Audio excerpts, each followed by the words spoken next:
Olá pessoal, professor Sérgio Augusto na área para mais uma aula esperta de História.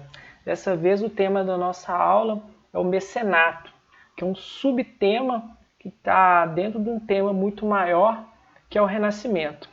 Então bora lá?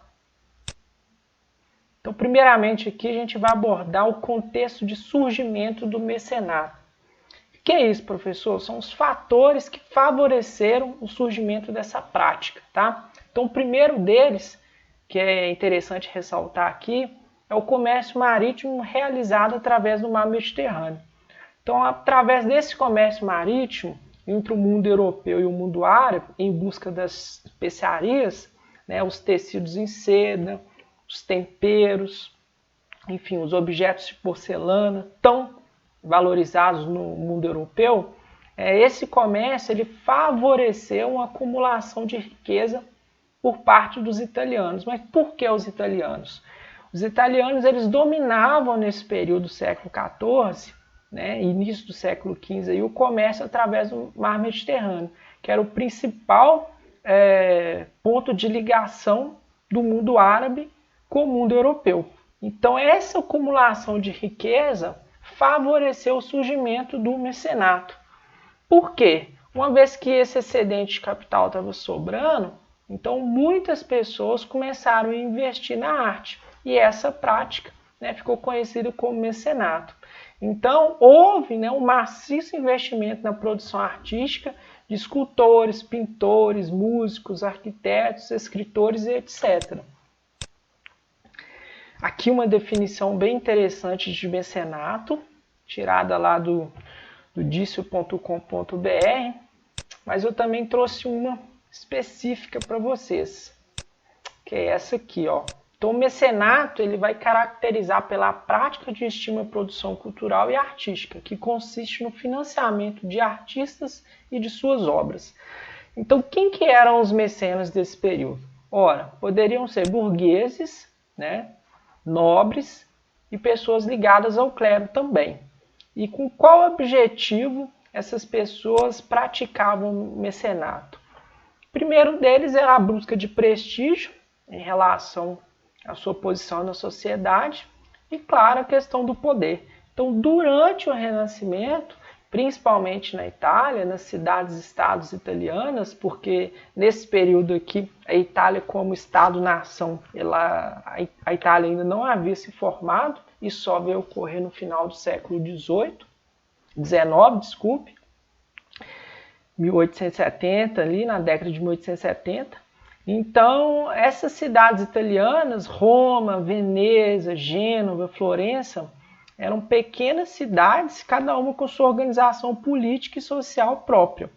Então elas ficaram muito desenvolvidas e conseguiram um prestígio muito significativo nesse período, tá certo? Mais adiante a gente vai falar um pouquinho sobre a arte renascentista, algumas das características, não todas, tá? Primeira delas, a inspiração grego-romana, né, que são os valores da antiguidade clássica, da Grécia e de Roma. Outra característica é o naturalismo, que é a valorização da natureza, e isso a gente vai ver em algumas pinturas mais para frente. E o antropocentrismo, que é um tipo de visão de mundo que coloca o homem como protagonista, né, o centro das atenções. E aqui uma quarta característica interessante é a questão da matemática, que envolve a perspectiva, né, a questão geométrica e do espaço tridimensional. Aqui eu trouxe primeiramente duas obras renascentistas clássicas conhecidas por vários de vocês, que é a Mona Lisa do Leonardo da Vinci, né? Então que vocês conseguem perceber, né, a questão da matemática e da tridimensionalidade, a questão da profundidade que é utilizado nessa pintura aí, né, a centralidade, enfim. Aqui uma outra obra interessante de Leonardo da Vinci, bem conhecida aí. A questão da tridimensionalidade também, ela está presente, a centralidade aqui, né? Um ponto central e os demais pontos aparecem ao redor dele.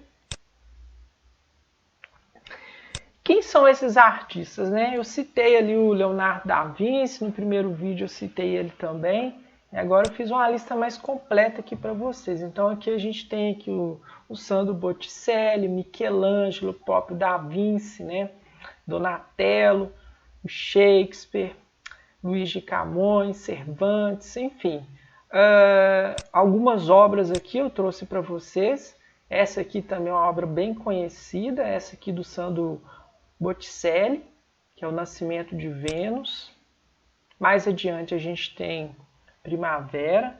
Mais uma vez vocês conseguem perceber nessas obras aqui a valorização do homem, né, como centro, né, a questão da tridimensionalidade também, e o naturalismo também, que é a valorização da natureza.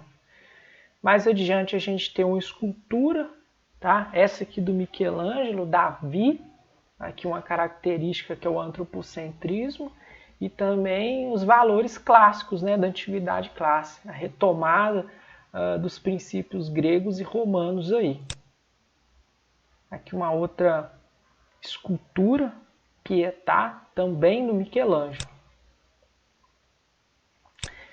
Então é isso, pessoal. É isso que eu queria falar sobre o mecenato. Em resumo, o que é importante destacar sobre o mecenato? Que dentro do Renascimento, né, o comércio ele ocupa uma posição estratégica aí, porque esse comércio através do Mediterrâneo, né, ele favoreceu o desenvolvimento dessa prática aí, que é o mecenato. Muito obrigado.